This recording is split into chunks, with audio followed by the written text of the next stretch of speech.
It was a very harried week of 2 weeks of negotiations in Dubai, but it did produce some kind of exciting progress on some very sticky climate issues. Notably, on day one, there was an agreement to create a loss and damage fund.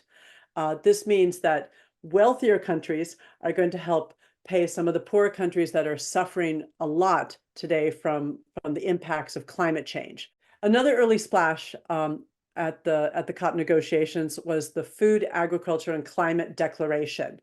Uh, for the last few years, food has been on the edge of the global climate talks, but this time food was really on the table, which excites me because we've been doing a project for the last year looking at US-China food and climate issues. Food globally accounts for 31% of the world's greenhouse gas emissions.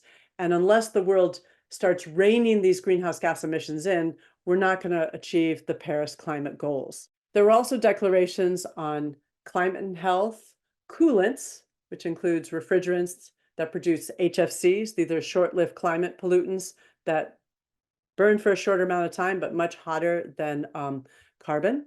There was also an exciting declaration on renewable energy and energy efficiency.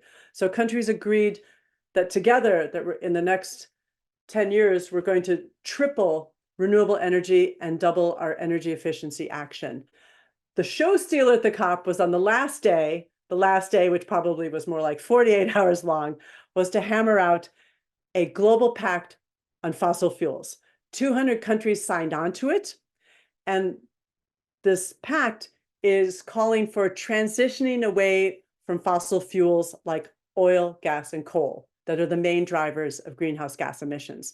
This was historic because this is the first time that any kind of agreement coming out of the COP says the words oil, gas, and coal.